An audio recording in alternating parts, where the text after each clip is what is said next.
Mm. Okay, so let's start Yeah. Trump's giving speech yesterday at the United Nations. What's your take on his speech? It's a weird speech, isn't it? It was very weird. It was very weird speech. I mean, at one level, it seemed to me that he went to the UN in a very bad mood. I mean, Hmm. that was my Hmm. impression. I mean, Yeah. he doesn't like the UN. He didn't Hmm. want to be there. Yeah. He doesn't believe in the UN, really, even though he pretends he does. But I mean, he's utterly cynical about it. And I mean, he basically let rip in every single direction. Hmm. And I mean, America first, but in all couch in an extremely aggressive way. So the Europeans got it all wrong about migration. He was Hmm. very rude about his British hosts. Bear in mind, he was in Britain just a few days Yeah. ago, but he was very Yeah. rude about them. He was very rude about the Russians. Well, I think the Russians are used to that by now.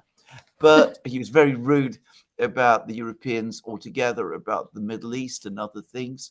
Um, the overall impression I got was of a president who's angry Mm. and frustrated because the world is going its own way, and he isn't, the center of the universe as he quite expects to be. And what Trump himself said was what you would expect him to say.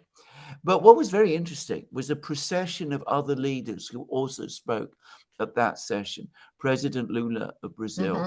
the new president of South Korea, the new president of Indonesia, Hmm. the prime minister of Spain, one after the other. And they all said things which went totally against Trump's agenda. So Hmm. the president of Indonesia spoke about, countries, all the countries in the world needing to come together to stand up to the bully. Not difficult to guess who he was referring to.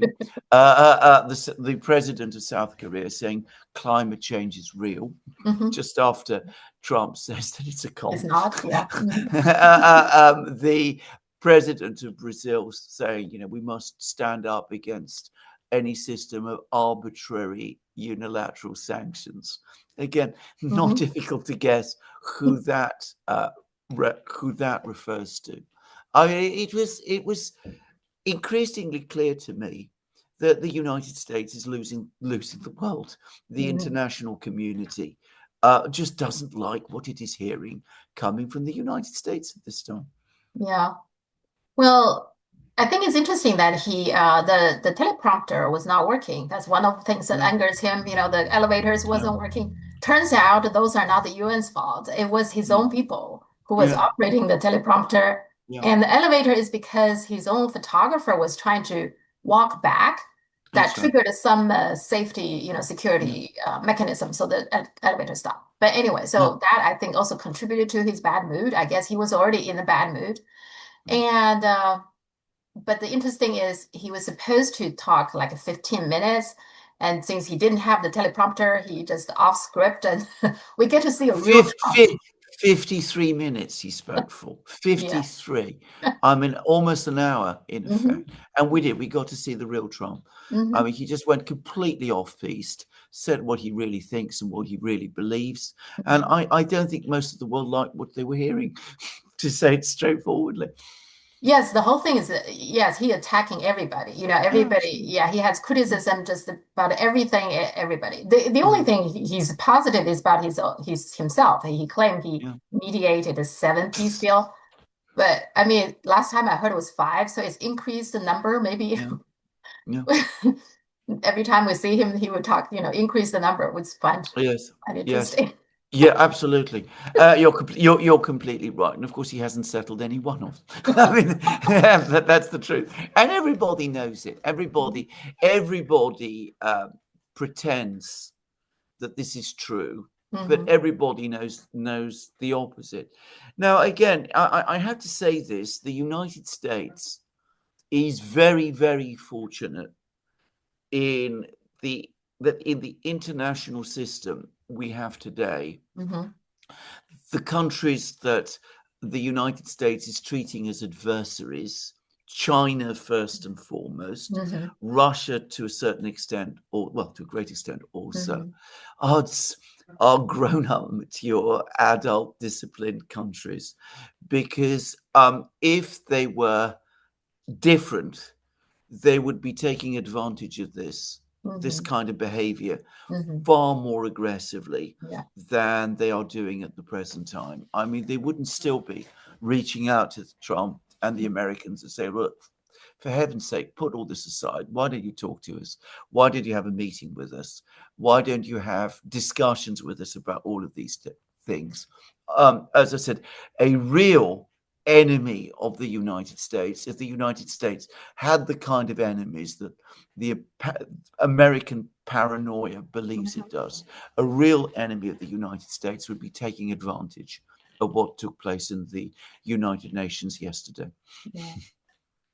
Yeah, I mean, we didn't hear much of like even comment about that. No, Well, I mean, the comment actually coming from the US media, some of the US media was yeah, like, this is almost like a shame that their president speak like yeah, this. yes, But okay. yeah, Um, absolutely, yeah, let's talk a little bit about the Middle East. So more country now recognize Palestine. yes. Lots of people, my viewers, ask me to ask you view the fact that Britain is recognized, considering Britain played an role in this whole mess, isn't it? So Britain didn't play a role in this whole mess. Britain created this created. mess. Mhm. Yeah. I think that is an important thing to say. The Zionist movement first originated in Central Europe in the in the late 19th century, but it always got its biggest support in Britain. If you read British novels of the 1880s, they're already talking about Zionism. I mean, it goes back that far. And it's important to say that in the late 19th century and early 20th century, Britain's had a very, very strong influence in over policy in Ottoman Turkey up to the revolution in, I think it was 1912, of the Young Turks, who basically took over and took a pro-German line. And it was because the British had influence in the Ottoman court that they enabled Jewish settlers to start going to Palestine even before the First World War. Mhm. But then the British, during the First World War, went a whole big, massive step further. Lord Balfour, who was the British Foreign Minister, a man of enormous importance, by the way, in British history. He is somebody who isn't very well known, but he was continuously in power in Britain for about 30 years. I mean, he was absolutely seminal figure, old-fashioned British aristocrat, extremely imperialist, Mhm. very, very imperialist, very focused on British politics, an unabashed racist, by the way, um, and an unabashed anti Semite as well, just to say. So during the First World War, when there was this problem, Britain Mhm. having to win the First World War, but the British, in order to get both assistance from the United States, where the Jewish community was already seen as powerful, Mhm. and at the Mhm. same time, in order to get the Arabs to revolt against the Ottomans, who were allied with the Germans, they Mhm. promised Palestine to both. They promised Palestinian independence to the Palestinians and the Arabs, and they promised Palestine for a Jewish homeland. And then they took over Palestine for themselves. They got the League of Nations to give them a mandate, which meant that it was under direct British rule. And they tried, as empires do, to change the demography of Palestine by bringing in Jewish settlers who they assumed rightly would be pro British. Mhm. And that way they would water down and reduce Arab demands for self-determination. So the British have the British imperial and colonial policy created this crisis.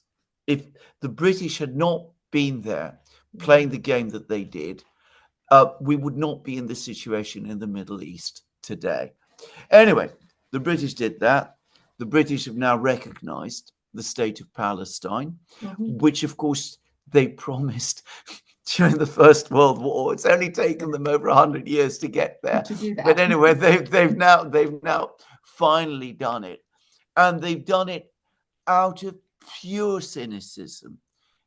The government's done it out of pure cynicism for strictly domestic political reasons, because the British people are horrified by what is going on in Gaza.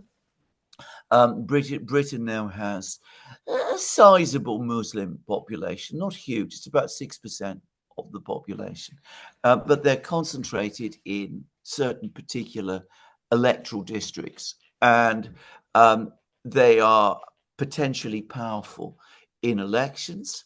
So the British government, which has been unswerving up to now in its support for Israel, and which is refusing to call what is going on in Gaza a genocide, or impose sanctions against Israel, or even stop arms sales to Israel, in order to appease domestic opinion, has recognized the Palestinian state, but it is doing absolutely nothing else to stop what is going on in Palestine. I mean, this is an incredible act of cynicism.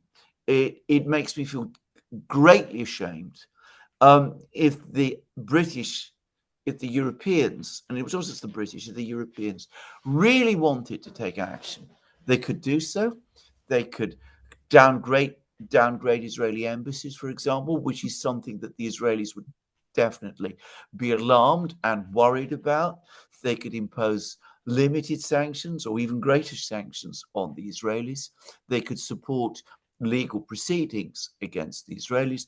They refuse to do any of those things. So in order to give a sop to their own people and pretend that they're not actually supporting what in practice they are supporting, they've gone through the motions of recognizing the Palestinian state. The other thing they're doing, by the way, and this is not distinct from that, is that they are supporting steps that the United States and Israel are taking against Iran. They're supporting the snapback sanctions, the return of sanctions, UN sanctions against Iran. We can discuss that later. All of that, to my mind, is clearly preparing the ground for another attack on Iran. So again, given that this is so, you still want to reassure your Muslim populations and many of your people that really you're very opposed to what Israel is doing, and that's why you recognize the Palestinian state. Seems so, I don't know, very contradictory, right? If you do you want a peace in the Middle East or not? Okay. Well, that, well, when you are cynical, Mhm, when you are hypocritical, mhm, that drives you into contradictory and inconsistent positions. mhm. If you are honest, that's when you can be straightforward. Yeah. But people who are not honest never are. Now, Saudi and Pakistan now build an NATO-like alliance. I think that's one of the fallout from Qatar being attacked by Israel, right? So, Yeah. and then the Pakistani foreign minister said there are more Gulf countries are interested in joining them. What is your take on that? What does it mean for the Middle East overall? It is a huge event. Uh-huh. And I think this is something that people in China need to understand the full implications of this, because Saudi Arabia forging a military alliance, and it is a military alliance with Mhm. Pakistan, is also the Saudi Arabia shifting its geopolitical center of gravity from the United States towards China. Now, this needs to be explained. Mhm. Pakistan is a very long-standing friend and ally of China. Mhm. If you speak to people from Pakistan, and I know many, by the way, a great many, they will all tell you that Pakistan's greatest friend and most consistent and reliable ally is China. Mhm. Uh, Pakistan has powerful armed forces. It's got nuclear weapons and ballistic missiles. It also imports weapons from China. Mhm. We had the fighter jets, we Yeah. had the long range missiles, they were all demonstrated some time ago. I believe it also has surface to air missiles as well. So Mhm. Pakistan has a very, very strong military strategic relationship with China. And it's known that it shares intelligence and it does all sorts of things of that kind. Saudi Arabia has also bought weapons from China, specifically ballistic missiles. And I believe it bought them actually quite a long time ago, but Mhm. they're still there and they're Mhm. still operational. So, what Saudi Arabia is now doing after the attack on Qatar is that it is saying it's time for us to start recalibrating our security and defense relationships. We're going to ally ourselves with Pakistan, a country with which we have had long, very close historic links, Mhm. whose nuclear program, by the way, we financed, which has always been a firm friend to us. But of course, when we do that, we know perfectly well that this country, Pakistan, that is now our military ally, is also a friend of China. Mhm. And this is a step towards China. It is Mhm. a big step. It's a big strategic step by Saudi Arabia to China towards China as well. Um, but it's entirely the US making, I would Of say, course, of course. right? Because US didn't stop Israel from attacking Qatar, which Qatar supposed to be protected by the US, but US failed, right? I've even seen a report today, which I don't, by the way, entirely believe, that the United States has withdrawn its Patriot missiles from Qatar and has moved them to the Caribbean in preparation for its attack on its coming attack on Venezuela. But you're absolutely correct. The Qataris apparently profoundly shocked by Mhm. the Israeli attack on them, and then of course Trump telephones the Emir of Qatar, pretends to the Emir of Qatar, I had nothing to do with this. I don't think anybody believes this. And then he tells the Emir of Qatar, this is never going to happen again. Mhm. And then the very following day, in fact, a few hours later, Netanyahu pops up and it says, of course, we're prepared to do this And again. then again, Of yeah, course, we're prepared to do this again. And yeah. everybody knows that if the Qataris do it, the Americans will do nothing. They will Mhm. do nothing to stop it. So, Qatar, the Gulf states, all of them are now coming to understand that Mhm. America is not their protector. It is not their friend. So, look at the geography, the political geography of the Middle East now. Iran, China's friend. Mhm. Pakistan, China's friend.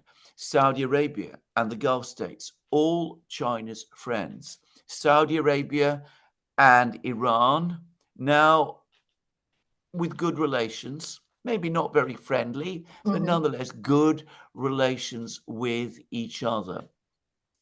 Iran, Pakistan, both members of the Shanghai Cooperation Organization. Mhm. Iran, a member of BRICS. Saudi Arabia offered place in BRICS. The United Arab Emirates, a member of BRICS. Is it not obvious what is going on? And you are absolutely correct. You are absolutely correct. This is all entirely the product of American foreign policy. The Mhm. Americans have treated their Gulf allies in the most frightful way. They've shown no interest in their concerns or their legitimate security interests. And what's happened amongst the Gulf states is that the Gulf states have now come to realize that this threat that they were always told existed from Iran has no reality, that the real country that is threatening them is Israel, which is the US's closest and best friend. US is never going to say, stop or no No, to Israel, it no, seems like, no, no. In fact, Netanyahu also blamed Qatar and China for its isolation. So Correct. in his recent speech, he claimed that China is hiding Hamas, with no evidence, and also saying, okay, the isolation is contributed to Qatar and China to influence West media, and mentioned the TikTok. Yeah. So why is he trying to get China into this? I mean, Well, again, I think this is playing on anti-Chinese feeling in the uh, United States. So I think it's partly that, but and emphasizing again, that China is on the march, is moving into the yeah. Middle East, is going to take over the Middle East, and you need therefore to stick by your strong and loyal ally Israel, because we're the only people who can prevent the Chinese takeover of the Middle East. I can remember when the Israelis in the 70s were saying exactly the same about the Soviet Union, by the way, Okay. in those days, Uh-huh. that the Soviets were out to take over the Middle East, and Israel was, the last and main line of defense against Soviet expansionism in the Middle East. So it's the same old story being rolled out again. And of course, it is true that China Mhm. is increasing its influence in the Middle East, but it is increasing its influence in the Middle East largely as a result of Israeli policies. It is Mhm. Israel and the United States behind it, which have created the circumstance. I mean, I'm not saying all of these countries are anyway predisposed to be on good terms with China. Why would they not be? Mhm. China doesn't threaten them. They don't see China as a threat to themselves. But the fact that they are now turning to China in the way that they are is because they understand that whatever they do, however friendly to the United States they are, and there is no more loyal friend in the Middle East of the United States than Saudi Arabia and Qatar have each been. They understand that America won't protect them, and that at the end of the day, whenever the Israelis, who are America's real ally, Mhm. want to do something, the United States will support it. So it's American policy and Israeli policy that is bringing this all about. China had a good relationship with Israel, Yeah, for a long time. And during the yeah, World War II, Shanghai has hosted a lot of yeah, Jewish yeah. people there. When European countries denied visas to them, China was the one who issued a lot of visas for them. So the Absolutely, yeah. absolutely true. In fact, I mean, I know all about the history of the Jewish community in Shanghai because Mhm. it is well known in Britain, and of course the Sassoon family, which I'm sure people in Shanghai remember, probably with mixed feelings. Mhm. Just to say, Yeah. Yeah. they built the Peace Hotel, for Hmm. example. Of course, they're very prominent. A very prominent British Jewish family. So Yeah. just to say, but you're Yeah. absolutely correct. And China has had very good historic relations with Israel in the past. When I say good, I mean, maybe that's overstating it, but they had cordial Hmm. relations with Israel, as by the way, until a few years ago did Russia. Uh-huh. Uh-huh. Yeah. Yeah. Yeah. I do feel like on the one hand, it doesn't seem to matter to Israel that Mm, Israel had become more and more isolated, but at the yeah. same time, they also feel frustrated and almost a little bit desperate in a way what they Yeah. behave now, like just barking on everyone, like you're Yes. anti-Semite and all that. Yeah, which doesn't work anymore. Yeah. Well, it doesn't. But I mean, if we're talking about Israel, I mean, Prime Minister Netanyahu made an extraordinary speech in which he said that Israel needed to start think about self-sufficiency and embrace autarkic economic policies, because all the world is turning against it, and we have to be prepared to live under siege and all of that. Anybody who knows the realities about Israel knows that this is nonsense. Israel Mhm. cannot survive in that way. I mean, countries like China and Russia, perhaps for a time Mhm. can. Mhm. Not that either of them wants to do that, because they know perfectly well what a disastrous mistake that would be. But Israel couldn't survive 5 minutes if it retreated into Mhm. itself in that kind of way. We'll see. Okay. There are quite a few news about Britain. So first of all, Trump, Yeah. like you said, just recently visited Britain Mm. for the second time, right? This is the second time the state Yeah. visit. What is the purpose, the whole purpose of his trip? Britain put up a show, a real show, red Yeah. carpet and the royal families, all that. What exactly the purpose of that trip? It goes back to the winter just after Trump was inaugurated. And the Prime Minister, Sir Keir Starmer, was very embarrassed because he had publicly backed Kamala Harris during the presidential election. I didn't. And but just to say, he not only publicly backed, but he sent teams of Labour election activists to the United States to help Kamala Harris win the election. And then, of course, she lost. So he was embarrassed by that. And he was also trying to get the US to agree to provide a backstop for European peacekeepers to Ukraine. And he wanted Trump to scale down the level of the tariffs that would be imposed against Britain. So he thought that he would flatter Trump, and he went to the US in February, and he said, why don't we have a state visit, and you can meet the king, and you can visit Buckingham Palace, and you can do all of these things, and we'll throw out the red carpet for you. And Trump, of course, accepted it, because Trump, let's be frank, is very easy to flatter. I mean, he's very susceptible to this sort of thing. And so he did. He came for the second state visit. I don't think any other president has had 2 state visits, by the way. But it achieved absolutely nothing. The times have changed since February. The business with the election activists has been forgotten. The backstop and the European peacekeepers to Ukraine is going nowhere. The tariff thing is done, and it's been a disaster for Britain, by the way, and we could talk about that later. But anyway, the invitation had been made and it had been accepted, so Trump came.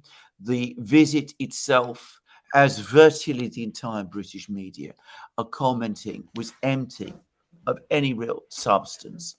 And it was the strangest state visit I have ever seen. And I would say why.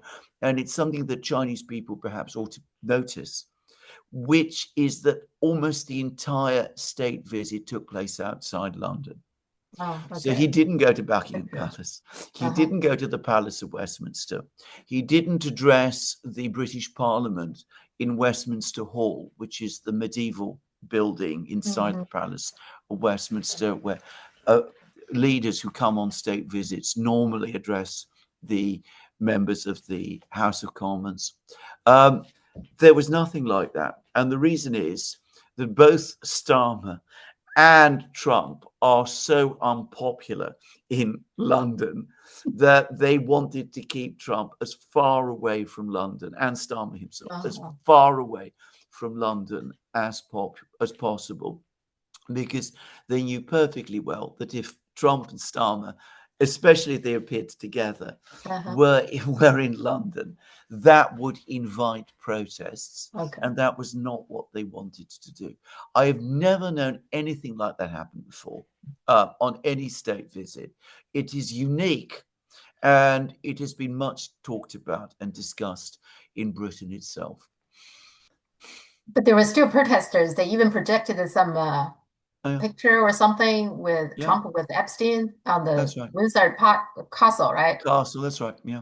Yes, absolutely. I mean, that all of that was there. It didn't help that just before the visit, the British ambassador to Washington had to be sacked. By the way, that particular person, Peter Mandelson, is not a professional diplomat. He's a politician, and a very senior politician indeed within the British Labour Party, and a close political ally of Tony Blair's, just saying. So this is big news in Britain. But anyway, the point was this man was involved with Epstein. The king's brother was involved with Epstein, and the president of the United States himself was involved with Epstein. So on top of everything else, the ghost of Epstein hung over the entire state visit. Now, they did sign a Britain-US tech called the Prosperity Deal that supposedly they're going to put in some money. I was very skeptical when these kind of things signed, because it's if you read it, I was reading on the website, the White House website.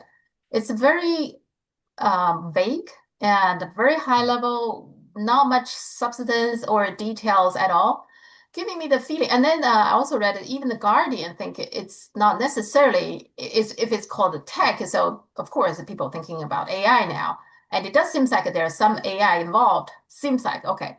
But even the Guardian that pointed out that Britain doesn't need to follow the US big tech firms in this area. Britain actually can chart its own territory. Yeah. And even pointed out like DeepSeek, China's model, right? That figure out Yeah. something yourself.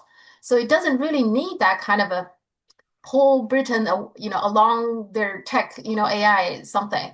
So that seems like the only thing that they achieved, but I'm not sure it's such a great deal for Britain. I'm not even sure it's going to happen in terms of the investment that promised. They're going to build It's some data centers probably. I don't know. right, right, right. I can settle this. It's a completely empty, worthless scrap of paper that means absolutely nothing at all. I mean, do you remember Donald Trump's deal with the Ukrainians over rare earths? Do you Okay. remember all that and all the time and energy that we spent talking about that? Hmm. And do you ever hear anybody talk about it anymore? I mean, this is exactly the same thing. So Starmer and Trump had to pretend that something important came of this. Okay. So they got their officials to cobble something together. There's an awful lot of talk at the moment about tech and AI and all of Hmm. that, Uh-huh. and the importance of all of these things. So they came up with a piece of paper, and it's exactly what you said. You read this piece of paper from a distance. When you hold it from a distance, it looks as if something was agreed, and then you go close up and you go through it clause by clause by clause, and there's actually absolutely nothing there, because there is absolutely nothing there. Now, Britain could in theory be a leader in AI. We Hmm. have enormously strong maths Yeah. departments in Hmm. some of our best universities. Yeah. We have all of the intellect, the expertise to do this. We are nowhere. We are zero in AI because we have no plan to develop AI in Britain.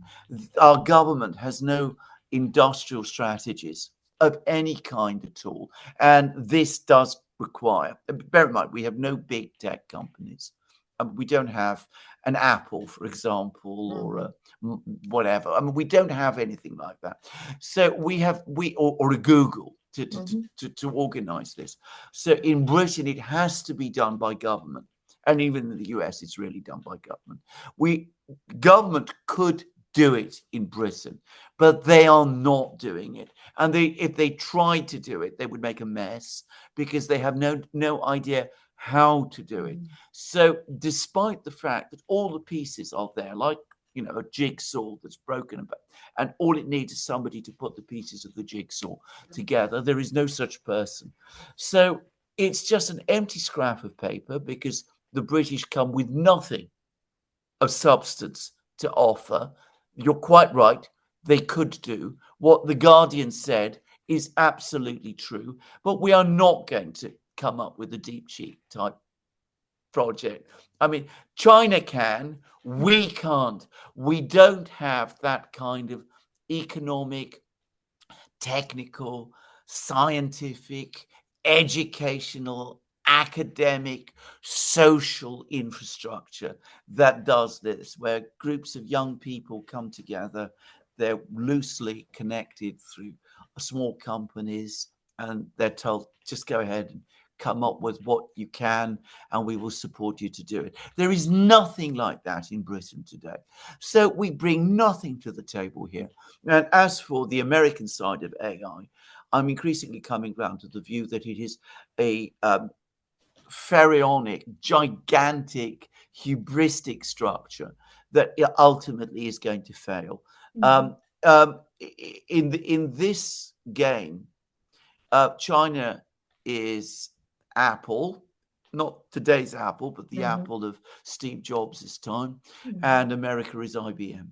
I mean, their whole organizational approach to this is simply wrong. Yeah, I agree. I also feel Britain has the talent. Yeah, DeepMind, which is the Google AI lab, originally coming from Britain. yeah, yeah, So I actually think this deal possibly yeah, the US will suck out the British talents yeah. I was, and then build some data center. Data center doesn't generate that many jobs, but it no, consumes a lot of water and electricity and noisy.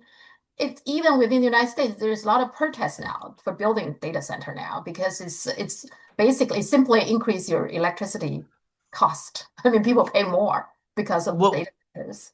Well, That, that is exactly right. And actually, you bring me back to an important point, because if you're really going to be serious about AI, you need to sort out your energy infrastructure. mhm, And in Britain, it is all over the place. I mean, energy costs in Britain are 4 times higher than in the United States. mhm, We do not have a major program to upgrade our energy system. I mean, we simply don't. mhm, So, I mean, we have already shortages of energy, and going for data centers and things of that kind would only make the situation much, much worse. If you have a real plan to move forward with AI, then you need to move forward with your energy systems mhm, too. And in Britain, we're not doing that.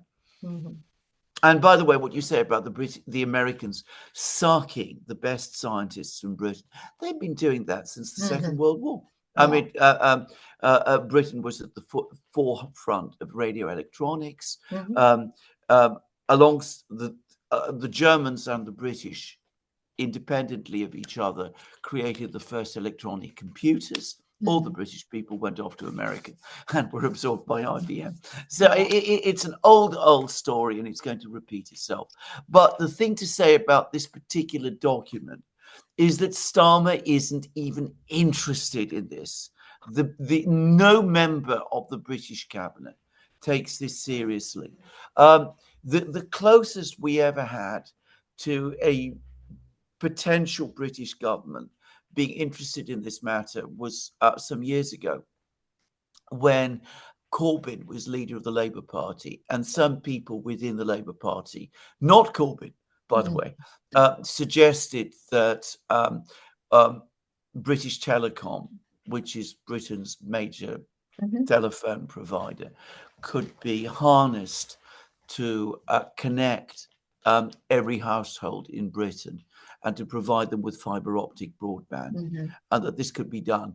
Um, that was the only time it was ever anything like that was proposed. And, this is a very basic idea, mhm, actually. I mean, we're not mhm, talking about cutting edge technology. We're just talking about spreading the existing technology. And I remember the response, which is that this is just something that will make teenagers happy, and it's intended to appeal to young people and to get them to vote Labour. And nobody took that idea seriously. So we just don't have the structures to make this happen.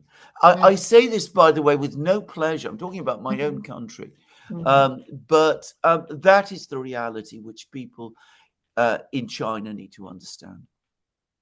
Well, there were also protests, right? The protest is a little bit confusing to me because supposedly it was organized by the so-called far right. I mean, Mm. the mainstream called far right. Yeah. I'm a little bit skeptical, but nonetheless, okay, they're supposed far right to kind of like anti-immigrants or something.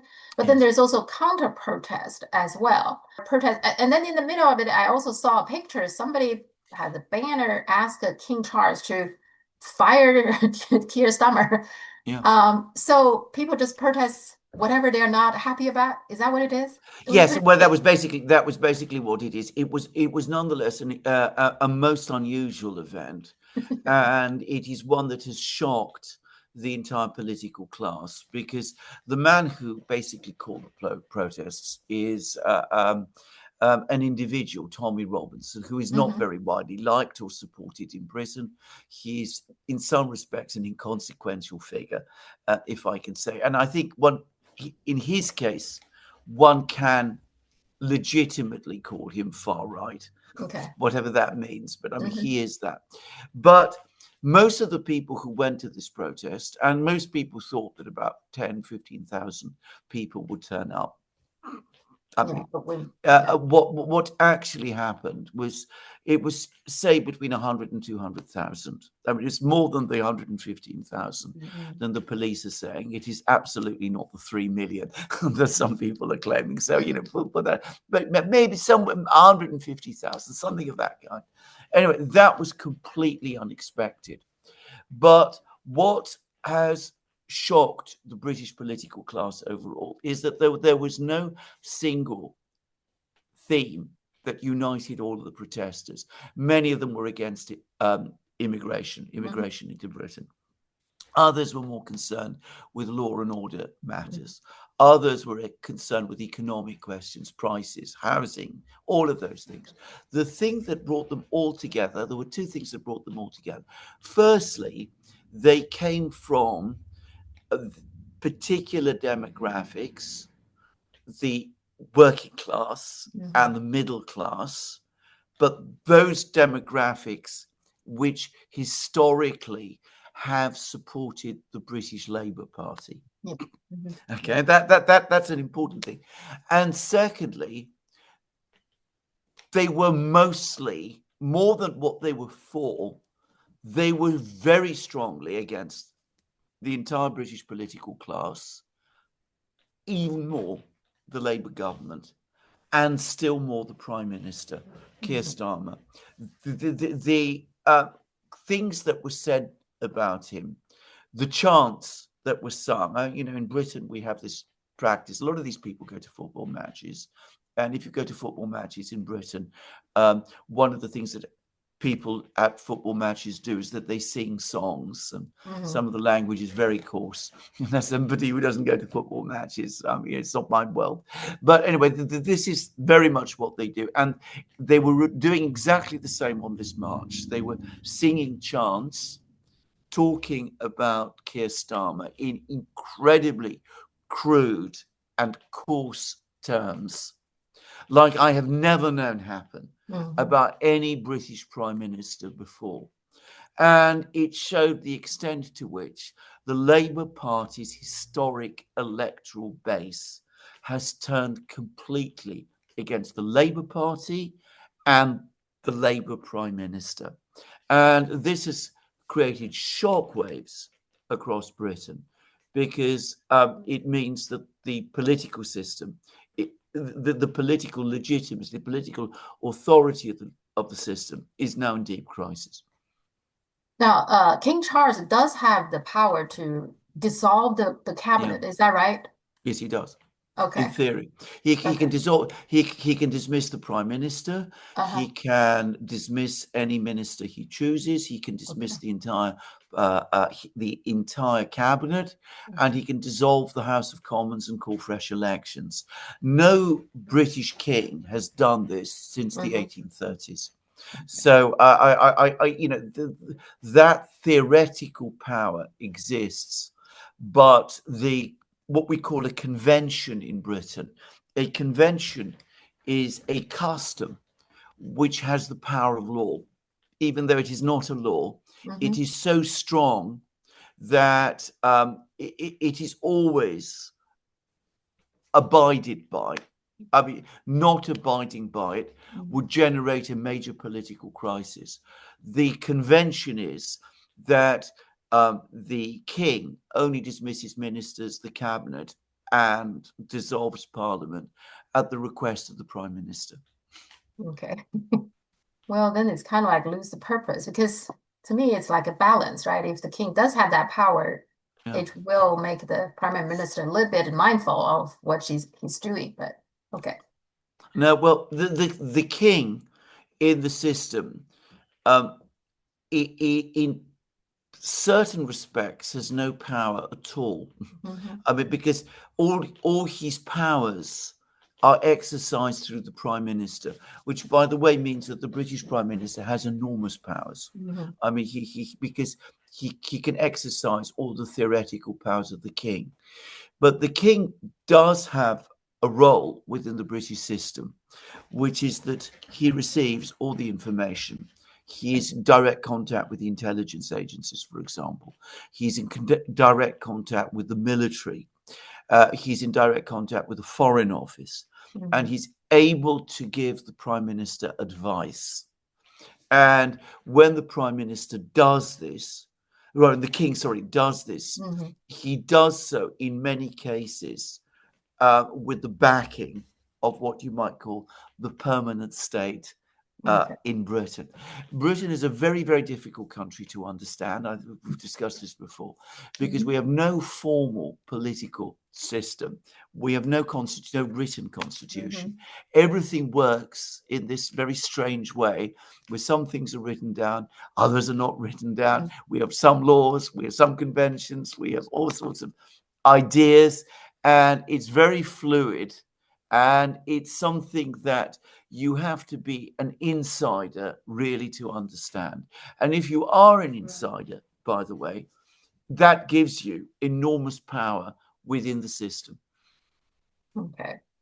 Does that probably partially explains that censorship in Britain now is bad, isn't it? Yeah. That one of the TikToker, Dylan Page, I don't know if you heard about him. He's very big on TikTok. He was saying recently, he said he has videos that TikTok is showing outside Britain, but cannot Yeah. show inside Britain because it's violated some British law. So can we say that censorship in Britain probably is worse than in the United States? Yes, it is, absolutely, because there are no safeguards against it. I mean, there is no First Mhm. Amendment to the Constitution in Britain.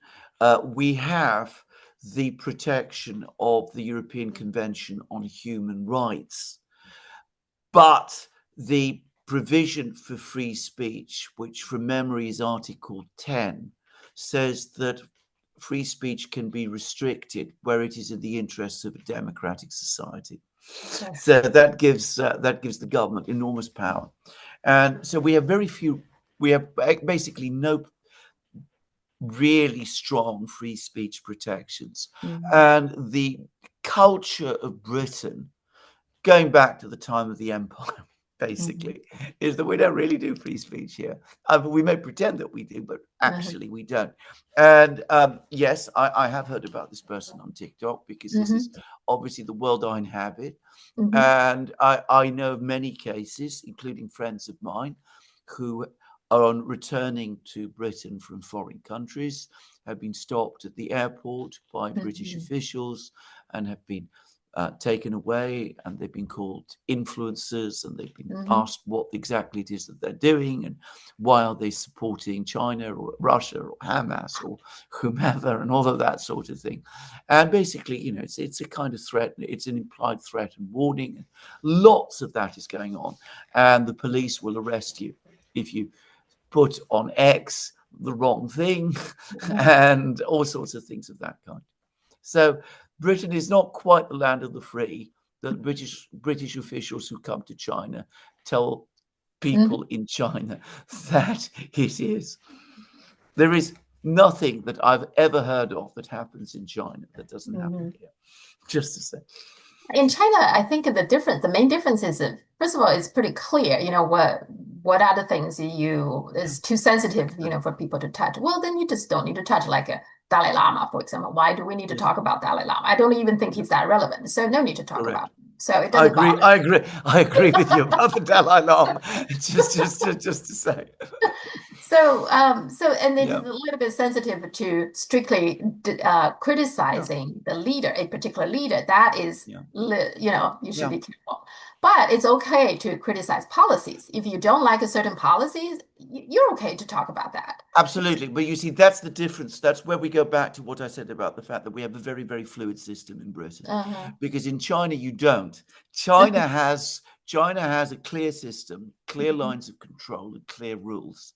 In Britain, there is nothing like that. Mhm. Everybody has to be careful all of the time. And the result is that you have to be especially careful what you say Mhm. because you don't know. You Yeah. don't know where the boundaries are. I have to I have to deal with that every single day when I Mhm. do programs. I have to engage in careful language. And sometimes tell people on my programs, on my channel, I say Mhm. I'm talking very carefully now. And everybody in Britain who listens to me knows exactly what I mean. Mhm. Okay, France also had a lot of protests. I think it's probably still ongoing, on and off, Yeah, kind of. yeah. And their union said they're going to have big ones October 2nd. So what's the French protesting? Is that the same that they're just generally not happy, or do they have a particular goal they want to achieve? I think the short answer is this, that both Britain and France and other countries in Europe also, by the way, are in Oh. a period of deep economic and social crisis. And I think, again, this isn't something that perhaps is fully understood outside these countries themselves. But living standards are declining, prices are rising, the economies are stagnant. There is a general sense that people have that we're falling behind in technology. And we are, by the way. I mean, the Americans are ahead of us in technology, and the gap is growing. The Chinese are far ahead of us in technology, and the gap is growing even further. There's also growing sense that the governments are not really interested in these problems, that they're mostly focused on other things, the war in Ukraine, for example. And this is creating and of course, there's also the issue of immigration, which is a major fuse for many people. But in a way, the reason immigration is such a problem is that people are coming into Britain and coming into France at a time when the economies are stagnant, which causes many people to associate the fact that their wages aren't rising with the fact that these people from outside are coming in and are supposedly putting a downward pressure on wages. And there may be some truth to this too. So for these reasons, people are angry, they're very dissatisfied, they have no trust or faith or belief in their governments or the political class of their countries. They see that whenever the government tries to, as it claims, improve the situation, what it is doing is just piling on more burdens on them by increasing taxes, by cutting social spending, by doing these kind of things. And this is creating an increasingly fragile situation. We saw that with the protests in London, which, as I said, was very different from any other protest in Britain that I can remember. And we see this with the protests that are now starting to build in France. Well, if they don't fundamentally address these issues, I guess the protests will just continue. I mean, the disability, Well, I mean, it's unstable now. France is actually, in a way, very unstable. Considering. It is extremely unstable, but this is, of course, the problem because the political class in France, Britain, Germany are saying that the people who are being thrown up by these protests are radicals and agitators and far right people and all of that. So we mustn't allow them into power. And steps are always being taken to prevent them coming into power. I mean, in Germany, just to give you an example, there was a mayoral election in a town called Ludwigshafen, which I know very well. It's the former hometown of the former German Chancellor Helmut Kohl. Okay. And the representative of the AfD was banned from standing. So, so this creates a sense that the political class is not only not governing properly and is increasing burdens on the people, but is closing the political system down and is preventing challenges to itself. That's why we have the censorship controls in Britain, for example. And that, of course, is making the political situation even more difficult.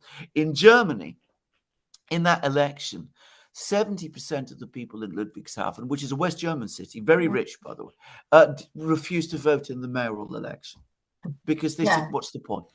Yeah, they What's the give up. point? They give up. They give up. Yeah. They give up. So, either they drop out of the political system or they become even more angry and they turn up to protests like the one we saw in London and the ones we're starting to see in Paris. It's a very dangerous situation and not one I think that the political class in any one of these countries properly understands. Talking about the war in Ukraine, so Poland most recently invoked NATO Article 4, Yeah. and supposedly there are Russian drones that was entered.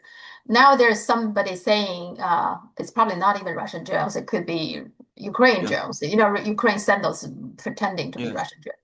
And the same thing happens, seems like in Copenhagen and Oslo. Actually, recently they have to close their airport temporarily because they Yes. said they spotted some drones or what have you. Yeah. So what is going on there? And seems very confusing to me. It is very, very confusing. Now, I cannot understand why the Russians would want to Yeah. conduct incidents of this kind. I mean, they're winning the war in Ukraine, despite what Mhm. Trump said yesterday. There's no doubt that they are winning the war in Ukraine. They're advancing everywhere, every day. So why would they need to send Mhm. unarmed decoy drones into Yeah. Poland? I mean, what is the point that's being made here?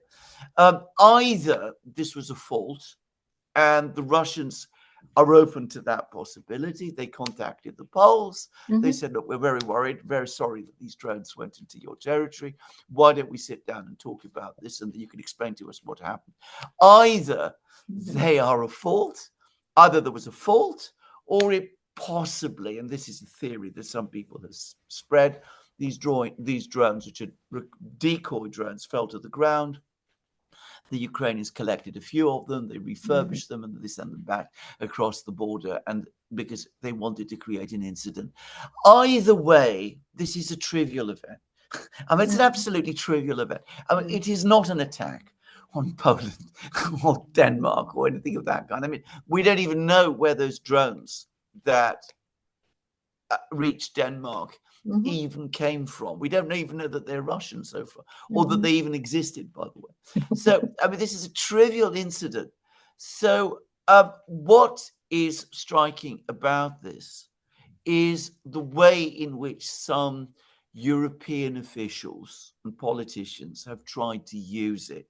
Mhm. They've tried to create a huge crisis out of this incident. And clearly, that is intended to attract Donald Trump's attention and to get him to send fighter jets to Mhm. Eastern Europe and the Baltic states at precisely at the time when we know that the Pentagon wants to pull them out. I wonder whether, consider what you talked about previously about all these problems for countries like maybe Germany, maybe France, maybe, I don't know, even smaller countries, they all have their problems. And maybe Yeah.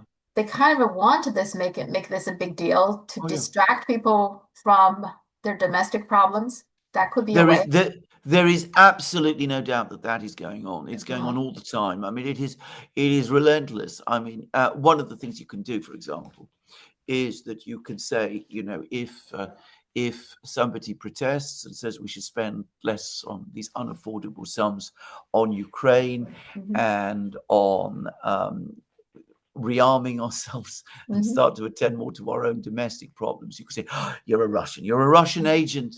You are a far right agitator and a Russian agent. You're obviously repeating Putin talking points. Mhm. That is a tool that is used every day. Mhm. And it does intimidate and scare people, and it silences discussion. And absolutely, you tell people in, the poor areas of Britain and France and Germany, well, we accept life is getting a bit harder for you. It's going to probably get a lot harder, but it's not Mhm. really our fault. It's the real reason that is happening is that the bear next door is on the prowl, and we need to Mhm. focus all our energy, all our attention, and all our resources on dealing with that. And don't worry, don't be so concerned about the fact that the roof in your children's school is leaking and the water is coming through, and that you can't afford your gas bill, because the real danger is not there.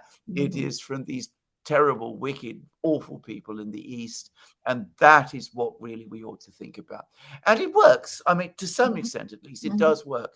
You do come across people who talk in this way. It doesn't work with everybody. Mhm. And with the demographics that are under greatest economic pressure, the poorer people, in other words, it doesn't work. It works least. But an awful lot of people are, pulled along by this hysteria, and so as a strategy, it has its purpose. And then they pulled China in, saying without China, Russia would have lost, or almost like something like that, right? As if Yes. Russia is so weak. I mean, I just saw that. I think Zelensky was giving a speech in the UN and talking about that China should stop supporting Russia. Yes.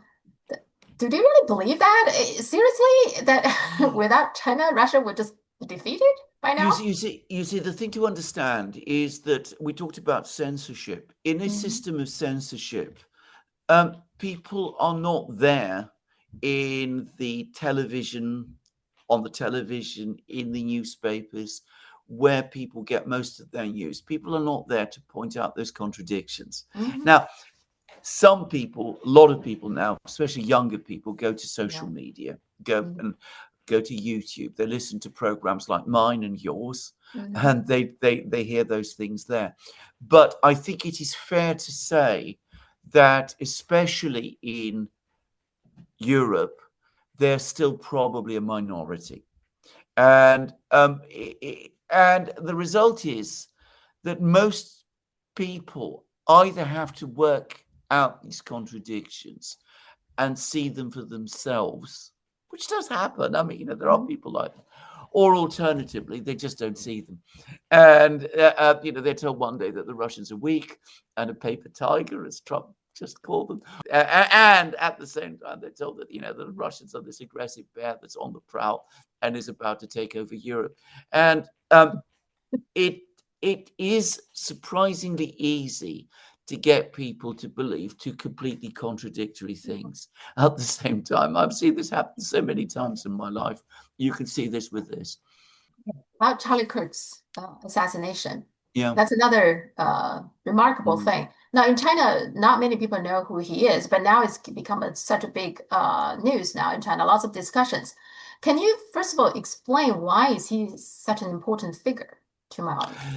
Well, I think the things to say about him. First of all, I mean, he was unusual Hmm. in that he was young, Yeah, yeah. a Mhm. student, a person politically on the right, and a Christian who was active in politics. Mhm. Now, in the West today, young people who are students and are active in politics tend to be very overwhelmingly self-identify much more, I would say, with the political left, or what calls Mhm. itself today the left, which I don't think is very left wing. But anyway, that's another story. Mhm. So I mean that already made him very unusual, and it drew attention to him.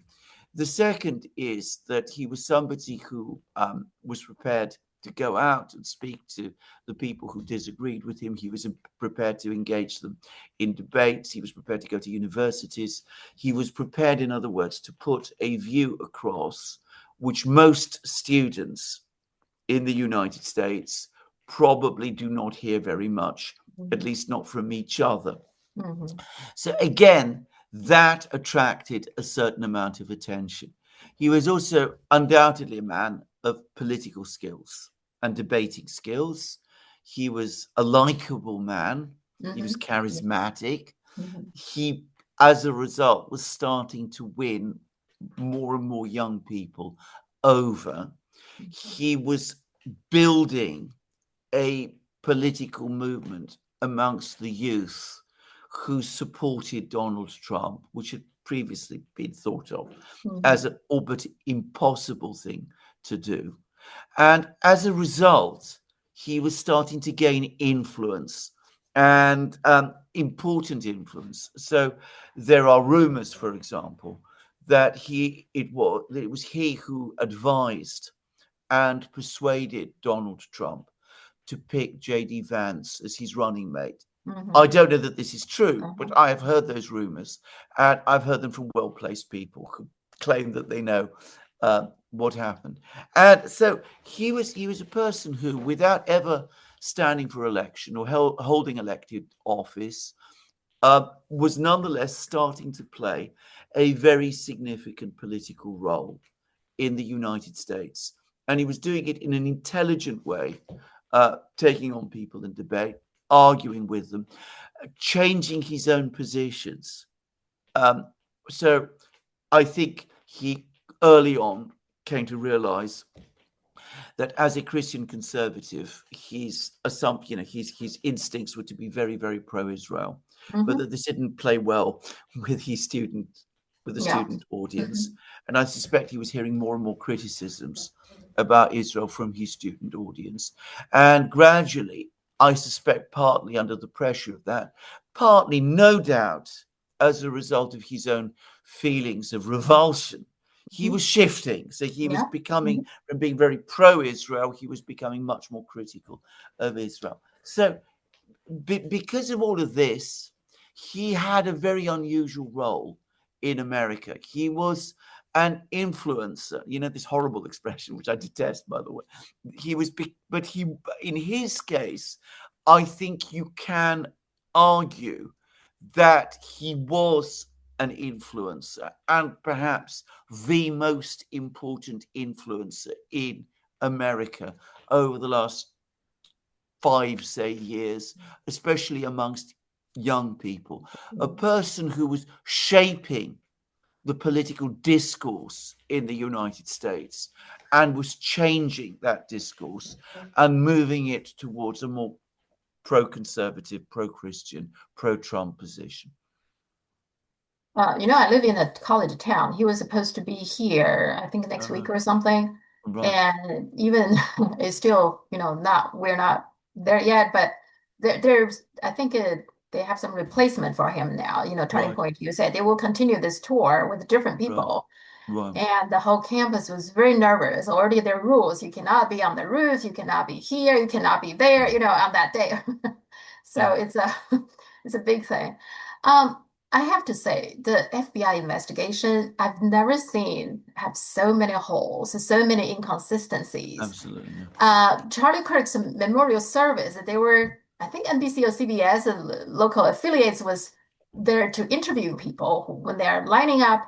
And he was saying the people he talked to, not a single person believe the official narrative that they're given by the FBI, by the government. Isn't that extraordinary? I Well, find. it is extraordinary. And I should say something, by the way. I mean, again, it's partly because of the way in which the United States conducts investigations. So they arrest someone, anyone one sometimes. I don't know whether there's that extraordinary scene in Casablanca where, sort of Colonel Picard, the French police officer, said, Major Strasser has been shot. Round up all the usual suspects. One always gets the sense that there's some element of this. So they go around, they find someone, he's got some backstory, so he's obviously the murderer. They then tell us that he is the murderer, even though this person is still saying that he's not guilty and is denying this, and the investigation isn't anywhere close to going forward.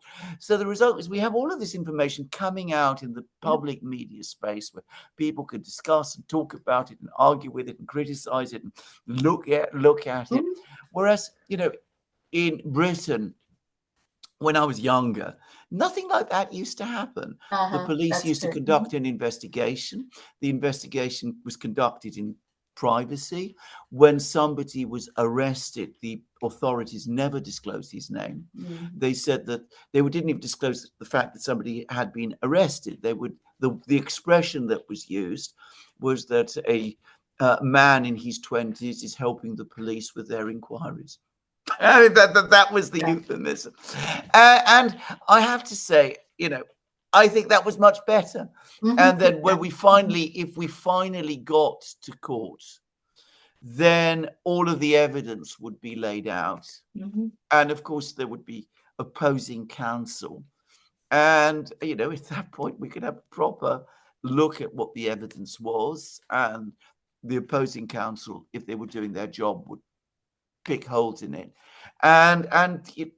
Anyway, there would be some confidence in the system. The way it's done today, makes it impossible to have that confidence. And the political pressure to arrest someone, find someone quickly has Mhm. been so strong that, as I said, I do get the sense that it's round up the usual suspects. Yeah, and today's world, like you said, everybody has a camera, right? And when you have such a big Yeah, event, so many people there, yeah, so it's just that every day somebody will have some footage, will show you yeah, something very suspicious, right? yes, Not match up with the narratives they're given. And so it just, and they themselves very quickly arrested somebody and they claim he's the guy. And in the yeah, beginning, they said he surrendered. It sounds like he already admitted to it, but then later said, oh, he's not cooperating with us. So he exactly. didn't really, No, no, admit it no. to anything. Well, Uh, first it's his father hands him in. The first, yeah. first he surrenders Uh-huh. himself. Then it's his father who handed And him. then, uh-huh. Then it's a friend of his. Then I mean, as I said, it changes all the time. Uh-huh. And it's interesting every time when you see some footage, people are coming forward, and there's plenty of people. I don't know if you notice Candace Mm, Owen is very big on that, and Kim yeah, Iverson is another one, and of course yeah, Tucker Carlson from time to time implied yeah, something. The Gray Zone have something, background information, all yeah. that kind of thing coming out. And when you read the comments, there were plenty of people saying, "I think the social media will solve this case before the FBI." because because there's so many Yeah. information. I mean, clearly they are footage. You Yes. cannot almost, you can see something look like a bullet coming from his back. I mean, Yeah. that's very, Yeah. very clear. And if that's the case, this whole thing is Yeah. falling apart, right? That what they're telling us. Well, indeed. The FBI doesn't even explore that possibility that the bullet No. coming from his No. back. No. Okay. No. And Or just or add a or look. or or at least come out and provide an intelligent and full explanation Uh-huh. as to why that didn't happen, and Yeah. what people think they're seeing didn't actually happen. But they never do that. I mean, Yeah. they give a certain amount of too much information, but it's all directed in one Yeah. way. Hmm. And I mean, they give the worst of all worlds. Yeah. They give too much and too little at the same Same time. time, yeah. Yeah, and then there's a lot of question about the bullet, exactly what happened to the bullet. And it just, Yes, I mean, yes, piles on. Okay. And yeah, then on top of that, I also feel like since they never gave us a clear explanation of what happened to JFK, no, RFK, MLK, so you can't really blame the public of being no. so skeptical about everything the government Correct. now say. Absolutely, absolutely. I'm, I'm skeptical. Then I'm Yeah. I'm the sort of person who normally would not be, but Mhm. absolutely. I mean, I don't think there's any reason to trust anything at all that is Yeah. being said. If we ever get to trial and we get a court hearing, then maybe we'll get Mhm. closer to the truth. So, frankly, one wonders. And the Tucker Carlson is now having a series about the 9/11. And apparently there was a lot of lies related to Oh that yeah, as well. He's yeah, basically calling for a new 9/11 commission. So what he's yeah. saying, whatever that they did in the past, it's just you can't trust it. Well, of So course not. And here I completely agree. By the way, I mean the 9/11 Commission was basically a whitewash. I mhm, mean, yeah, yeah.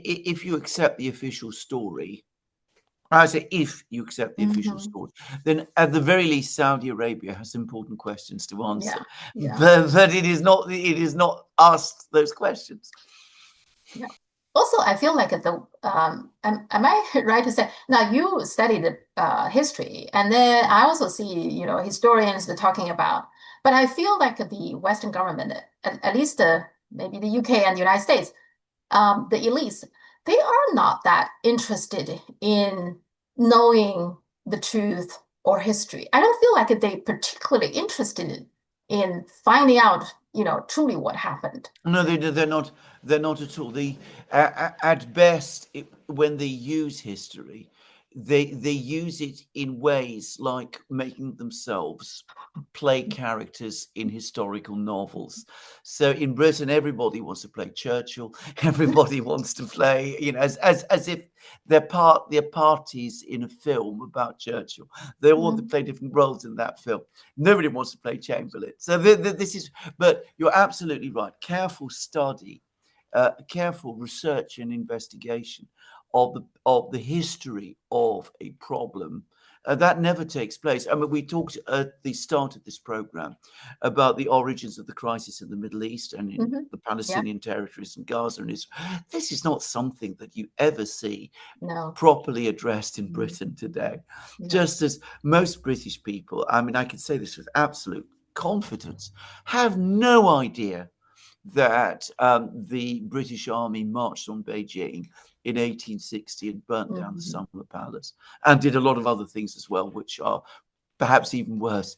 Hmm. No, the number of people who probably know that, you could probably count them, actually. And that's literally true.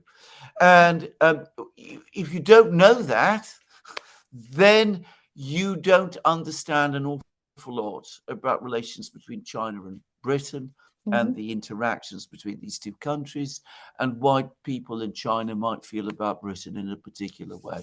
You might not understand why Hong Kong is Hong Kong Hmm. and not just another city in China. Yeah. You might not understand very much about very many things. But nobody talks about these things in Britain. Nobody talks about them in France either, which had a Hmm. colonial empire of its own. And as with the United States, it always invariably lives in the present day. The past is always part of the present. Yeah, they even trying to blur this idea that US is the Yeah. one who dropped the two atomic bombs, which Well, absolutely. you Absolutely. know, Absolutely. that, I mean, the contrast here with China yeah. and Chinese civilization and the Chinese people, who are the most historically minded Uh-huh. Yeah. culture on earth, could not be starker. As I said, I've explained to many people. I mean, you want to know which nation has chronicled its history best. I Hmm. mean, it's China by miles. Yeah. Yeah. Yeah. I was Um, going to say that it's very different. The attitude towards history is so yeah, different.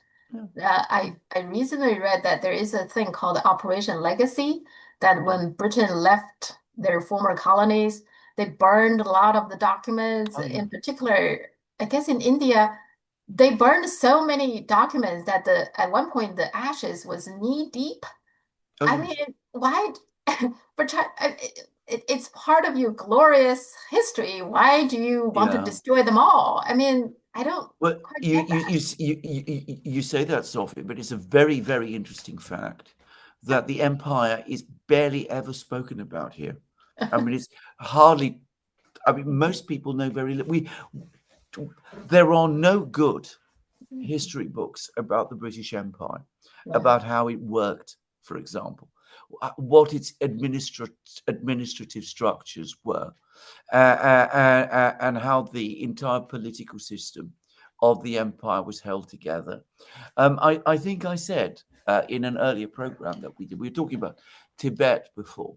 The Hmm. reality about Tibet is that after the emperor abdicated in 1911, after there was Hmm. the British took advantage Yeah. and gained control of Tibet. Hmm. Tibet, until Indian independence in 1947 and Chinese liberation in 1949, was an informal part of the British Empire. I Yeah. mean, it was. Mhm. Uh, there would have been, we always hear about Lhasa, the capital that nobody was Mhm. ever allowed to visit. Nobody was ever allowed to visit because the British, who undoubtedly had a representative there, made sure that nobody was allowed to visit it because they wanted to control it, because they understood that control of the Tibetan plateau was important for the control of Inner Asia. So, uh, but that whole history has never been written. I Mhm. mean, nobody knows what was going on between the authorities in Tibet, the Mhm. British authorities in Tibet, the British authorities in Calcutta, the British authorities in Delhi, and of course what London itself was doing and what instructions it was giving. We don't know the names of the officials. Mhm. We don't know anything. I mean, it is incredible how little about the British Empire, this huge historical fact, is Yeah. known. And you the British never make films about it. They did for a certain brief period in the 60s and 70s, but now they've stopped. It's a long, long time since they made films about the British Empire or talked about it very much. So this enormous event in British history is completely written out of the story. And why? Well, it's so difficult to guess, because if the history of the empire was properly written, Britain would not come across as this paragon of freedom, democracy, free speech, and liberty that the British want everybody to think it is. It's just too ugly, I guess. It is far too ugly, exactly. It's far too ugly and far too violent and far too crude. I did read a book where they managed to get some papers, and it showed what the British were doing in West Africa in the late 19th century, and how British ships used to warships used to move around West Africa, and how they used to regularly shell and bomb people there and do all kinds of things. I mean, the almost continuous violence that underpinned the entire enterprise. But that is not something that people want to talk about in Britain today. Yeah, some people saying that everything we're talking about, the awful things like a genocide, concentration camps, and you can almost all find its origins in the British Empire, probably somewhere in the world. Well, it is a structural product of empire. Any empire is by definition a coercive operation, and as such, it will inevitably result in these sort of horrors. And of course, it has its effect on the people who are doing them. Marx, I'm quoting Marx, he once famously said that a people which oppresses others can never itself be free. And he said that, he wrote that whilst he was working in London, which was not coincidentally the capital of the British Empire. Just so that the US also kind of is strange in a way. Now, of course, US history is also brutal and ugly in a lot of ways. But even things like the Lincoln assassinations. So there were some rumors that his assassin, John Wilkes Booth, that he survived. When he was circled by the forces and by the police, that somehow there was a fire and he somehow survived. There is that rumor. Oh yeah. So his families are a little bit curious about that. Like they buried somebody and they thought it was him. Well, it's very easy to check that his family is willing to resume the body, do a DNA test. Well, the U.S. National Park Service said no. Considering how important Lincoln is, and this is an easy question to settle. Why would they deny the family that? That's well, indeed. Right. So well, indeed. Anyway, so the U.S.-China trade negotiation in Madrid, it's a little bit strange to me that they were talking like 2 days, but the only thing they achieved is TikTok. Does it mean all the other things there's no progress? One presumes so. How can there be progress? Okay. And I mean the U.S. government. I mean, I think they're very thankful that they got the whole TikTok debacle off their hands. I read a most extraordinary article. I think it was in the Daily Telegraph, which basically said straightforwardly that the whole TikTok operation was about killing a competitor. The American social tech companies, monoliths, uncompetitive monopolies that they become, simply gang together to kill a competitor. So there it is. Well, and now they'll ruin it. I mean, it will. They're going to ruin it. Yes. Yeah. Well, there are some different versions about how the deal. We will have to wait to see until the final deal. But the Chinese side reported that the deal is not what they claim. The whole TikTok in US will be sold to a bunch of investors.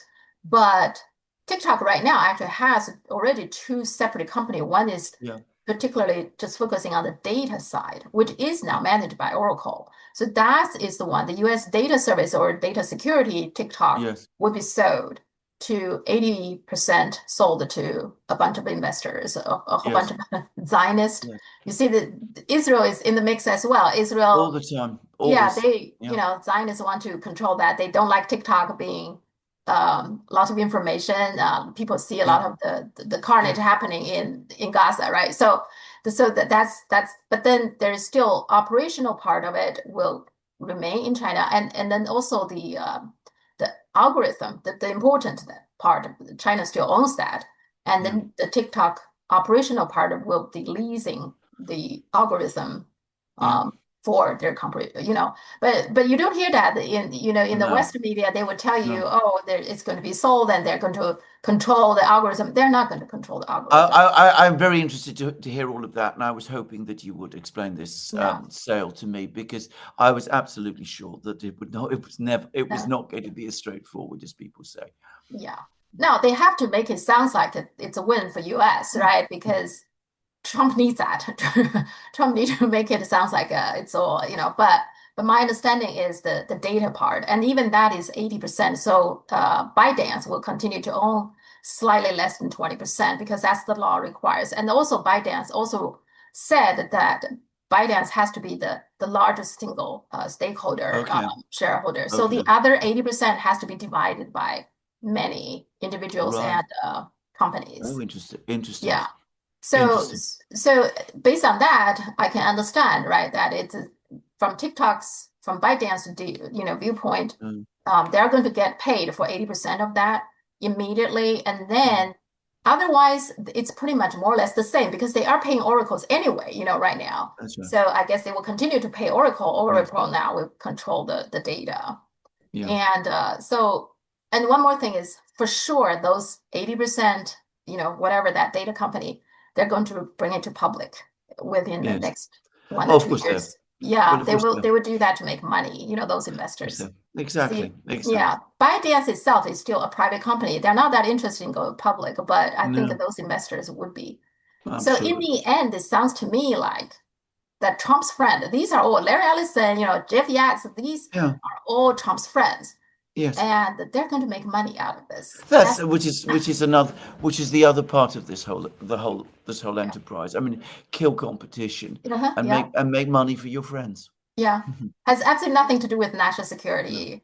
If anything, no, I would say that it's probably not as secure because China wouldn't mind, all your US data. Why would China interest in that? But these no. people, these bunch of Zionists, they might bombard you with all the pro-Zionist, propaganda, and who knows what they would do with the data they have, which is a Well, lot, you don't absolutely. know. Absolutely. Data also about young people who are now getting Yeah, older. exactly.